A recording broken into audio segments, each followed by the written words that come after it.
Good afternoon, welcome back to my channel, and this is going to be my update on the 52 game challenge. Well, actually it's just kind of like the next 10 games that I've played this year. So this is games 51 to 60, sorry. I'll jump straight in to the first. So game number 51 was Metal Gear Solid 4, Guns of the Patriots. Fantastic game. I just absolutely love Metal Gear Solid games. They're brilliant. This one is very heavy on the cutscenes, as I'm sure a lot of people know, but I really still did enjoy it. I think there was a part of the game that I just really hated over, like, I think second or third act, I think it was, when you're in the Eastern European city and you're just sneaking through the streets. I absolutely hated that part. Oh, it was so annoying. But then I think it was chapter 3 or 4, it was just fantastic. It was absolutely brilliant. It was well, not to spoil anything, but you kind of go back to, like, you go back to a very nostalgic place, and it's just, oh, it was just brilliant. It was absolutely brilliant. Loved it. But yeah, Metal Gear Solid 4, really happy I finally played it, because I've been putting it off for a long time, because I know of its reputation of being just like a huge kind of Kojima madness, kind of long cutscenes and things like that. But glad I finally played it, and it was really good. Game number 52 was No More Heroes 3. Again, brilliant game. I really do like No More Hero games. I think they're just batshit crazy. I think they're kind of off the wall, just brilliant. But I was a little bit disappointed, because when I started playing this, like, there was things that were happening in the story, and you don't really play the games for the story, but there was things happening in the story, and I was like, I don't remember this, because I played the first two. I played the first one last year, I played the second one this year, and I played the third one. But it turns out, when I read into it, that there's the other game, I think it's on the PS3, Travis Strikes Back, I think it's called. And that game's canonically, is that the word? But that game's like, that game continues from No More Heroes 2 and then into No More Heroes 3. But I didn't know that, so when I was playing it, there was little bits that kind of popped up, and people that popped up I didn't even know about. And somebody kind of returns, but then I found out it wasn't him, it was actually his brother. Anyway, I really did enjoy it. And this one, it's like aliens that come from a different planet, and they want to kind of take over, and this is like the Intergalactic Assassins League or something like that. It's just daft, just so daft. There was a cool kind of level in it where you're fighting off this boss, and he wants to use like turn-based he wants to use like turn-based commands to do the fight, and Travis is no into that at all. He's no into it, and it turns back into kind of like just a kind of like slash 'em up kind of thing. But brilliant game, really good. Graphics are amazing, and really did enjoy it. And then the next one, I can't remember the order, because I'm not written it down or anything. But the only game I've not played physically was on the PSP, and it was Iconoclasts. I've really enjoyed this one as well. This is a really nicely kind of presented 2D kind of Metroidvania kind of game, with heavy kind of connotations of, what you call it, religion and stuff like that. So the kind of there's a cult or a religion that are maniacal about the technology is the religion in the game and things like that. And it's kind of weird, but it was good. The graphics were good and the characters were cool.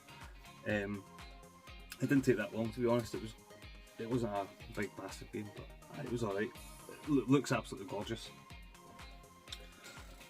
The next game I finished was part of the 52 Game Club 52.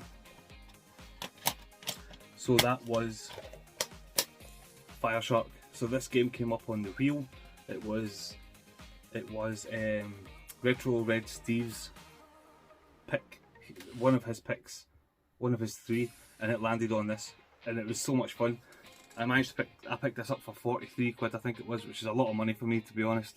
But I'm happy to have it. I'm happy to have something. I'm happy to pick up a game like this at that kind of price if I'm going to play it. Like I'm not going to spend 40 quid plus on a game that's not going to get played, if that makes sense. Aye, it was really good, really addictive. That really, like it really kind of pushes you on to try and get as far as possibly can without that. I must have done the first 2 levels about 100 times because it was just, I wasn't happy until I got past at least the 2nd level without losing a life and building up my my powers. Because if you don't get past the first 2 levels without building up powers, there's no point really. But I loved it, absolutely. Great game and great to be part of that kind of challenge that we're all kind of doing. And it was good fun. Nice graphics as well, nice 2D shmup for the Mega Drive. I don't buy many Mega Drive games, so that was a wee kind of treat for me, so aye, good. I should really try and structure these videos a little bit better. I know John Bundy does it the best. As soon as he finishes a game, he shoots a little video and then obviously he edits it all together once he's done so many games. But that's the best way to do it because then it's all kind of fresh in your head. But I digress. I'm an absolute tube. But fine. The next game I played was Wolfenstein for the 360. So just to kind of like, I don't really know where to start with Wolfenstein games, so I just thought I'd go for the self-titled Wolfenstein game first. And it was cool. I liked it. It's a nice kind of first-person shooter from that kind of era. It had the same kind of structure as kind of, I'm guessing a lot of first-person shooters did in that time. It had like a hub area, which was this a little kind of village that you run around in, and then like there's doors and alleyways that take you to the kind of levels. But I did enjoy it. It was a good shooter, solid shooter. It's not going to set the world alight or anything, but it's, if you're looking for a shooter from that kind of era, then this is a good one. Next one I played was, this came from Dad and Lads, so they sent me this up a while ago, and I finally got around to it. And these games are quite, what's the word? Daunting. They're quite daunting to get into because they're massive, and it's Assassin's Creed Odyssey. And I absolutely love this. It's fantastic. The biggest gripe for me, and the only thing that kind of holds it back for me, is it's so grindy. It's so grindy. Like, I thought the world was amazing. I thought Alexios' story was fantastic. But you get to some certain points in the kind of story beats where like you finish off a wee story beat and then you'll get to cutscene and everything and blah blah blah, and then you'll be directed off to another area, like this is what's happening next, and you're like, cool, I'm ready for that. But then it would say like you're 6 levels or 8 levels too shy of going to that area, so then you've got to go and grind to get your bloody level up. That just kind of threw me off it a little bit. I didn't enjoy that side of it, but the game itself is brilliant. And I love my photo mode in games, and this game is just bliss for photo modes. It's fantastic, it's gorgeous. Every kind of area, every kind of vista is just so photographable. I don't really know, it's just brilliant, and it's a gorgeous, gorgeous game, and I absolutely loved it. Apart from the grinding, and the grinding really kind of threw me off a little bit, because there was some times when I would sit down at night when everyone goes to bed and I thought, I'm going to get right into this, and then I have to go and do camps and I have to go and do side missions, and I just wanted to continue with the story. So apart from that, it's a fantastic game. And then the next one is the second game of the Game Club 52, which I really, really enjoyed. And it's a game that I've had for ages and ages and ages, but I've just never thought about playing. And that's the beauty of this Game Club 52. It makes you play games that you've got in your collection that you might not have played before. And that was Murdered Soul Suspect. Brilliant. I really, really enjoyed this. It's not too long. It's actually quite a short game. but I like the whole premise of it, where you're playing as Ronan and like you're a ghost, and you've got to find out who killed you and find out who the Bell Killer is, and it's just brilliant. I really, really enjoyed it. I won't go too much into it because I think there's going to be a stream where we'll go into it in more detail. But yeah, I've really enjoyed playing it, and really enjoyed playing it, and I'm looking forward to talking about it with the guys as well, and then finding out what game is going to be next. Class.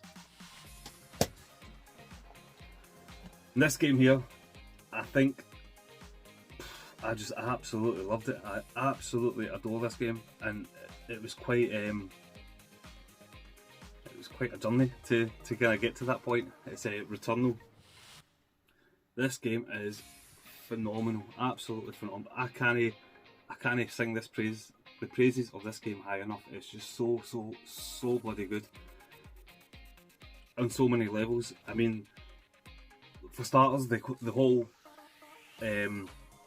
the world you're on, Atropos, is just so mysterious. It gives off vibes, for me anyway, it gave off vibes of Prometheus and Stranger Things, The Upside Down. It just transports you into a totally different world in more ways than one. It's just fantastic. The sound effects are brilliant. The story is so good. You've got to kind of work at the story though. You've got to kind of progress the story as you're progressing through the procedurally generated levels, but it's so good. I can't sing the praises high enough. The story is kind of like unwrapped through like audio logs. It's unwrapped through like once you hit different beats in this kind of in your runs, you go back to like a house it's weird. There's a house on the planet, and you go into the house and you go through her memories and things like that. But the audio logs are brilliant. I mean, essentially you're talking to yourself in the game, and it's kind of weird in that way, but it's so good as well. Like there's one example where you pick up an audio log and you're in this kind of oh my god, I can't even speak. You're in like a mechanical kind of place, and like the walls have all kind of given way, and like behind the walls you can see cables and tubes and things like that. And in the audio log, your character Celine, she's talking to herself again, obviously, and she's saying like about how this world is all decaying, and behind the walls and behind the flesh of the walls is like all these wires and things like that. And then she questions what would happen if I ripped my flesh off my arm, what would be underneath there. It's just so weird and so cool. I absolutely loved it, and like I said, it was kind of like a long journey for me to get to that point, because I played it once and I streamed it. The first time I played it, I streamed it, and I thought, this is a good game. It's kind of the shooting is fantastic, and then I put it down again because I thought, nah, it's going to be too hard for me, like a Bloodborne or something like that. I thought it was going to be too hard. But then David Tyler released a video, and he just kind of like expanded on it and just kind of like really kind of talked about it, and his passion for it just drove me back into the game. I thought, I'm going to give that another go and really stick at it, and I'm so glad I did, because it's absolutely fantastic. And it was thanks to Dave that got me back into the game. It's just so good, honestly. And it depends on how much you put into it. Like, you can finish the game all in one run, kind of thing, if you're really, really good. And once you really kind of upgrade yourself, upgrade your health, upgrade your weapons, things like that. Put on different parasites. It's so good. I can't do it justice. You just have to kind of like give it a bash and go for it, because I loved it. Brilliant. It really could be. It's probably my favourite game of the year so far, to be honest. The next game I played was just before October. I think I finished up on the 1st of October, so it's the kind of first spooky game of the year, and it was Absolov End of Gods. This wasn't brilliant, it was alright. The premise of it, the kind of like idea of it is really cool. I just don't think it was, it didn't really hit the mark for me though. But I think it's been made by a very, very small team, so I don't think they had a huge budget. Maybe they kind of the idea of the game and the premise of it, like, with the Norse gods and the 9 different realms, but it's kind of set in the future, so the humans kind of dig into the earth, and you travel through the nine realms through the roots of Yggdrasil. It really does sound cool, but it just didn't hit the mark for me. The thing is, well, it's so bloody dark. It's too dark. You can't even see what you're doing. But I didn't. It was okay. It was good enough to finish. And I think the whole idea of it, the premise of it, that it could have been a lot better. I mean, you've got to collect 9 keys from the 9 different realms, but when you start the game off and you find that out, once you find out you've got to do that, you go to like a big tablet where the keys are all kind of, you've got to input the keys, and there's already 6 keys there, so like already you're not going to go to 6 of the realms. It was just kind of, I don't know, it just sold itself short a wee bit, but it was alright, it was okay. And then the next game I just finished last night. I only sat down with this game twice, and I put in like 4 hours each night, last night and the night before, because it just absolutely hooked me and I loved it. It was so good, and it was The Quarry. And I know a lot of people have played this before, a lot of people do like it, but I thought it was fantastic. When I finished it, I had 2 characters die, and I know you can finish the game with all characters alive, you can finish the game with all characters dead. It's one of those movie cross kind of games kind of thing, kind of like, I'm sure everybody knows, like Until Dawn and Little Hope, things like that. Really did enjoy it. The prologue was really cool because it kind of set up the kind of tone of everything. I really liked the cop in it. The cop was a good character. But then the first 2 chapters, they were a bit slow because it was just kind of getting you used to the mechanics of the games, getting used to the characters, things like that. So that was a little bit slow.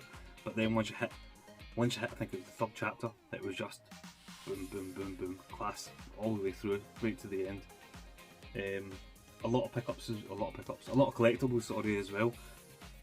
I mean, there's little tarot cards, and I didn't pick up the first tarot card till like chapter 4 or something. I missed so many tarot cards at the start of the game, but that's a good game as well, definitely. So that's kind of the first game of Spooktober, as you will, but really enjoyed it. So at the moment I'm actually not on any games at the moment.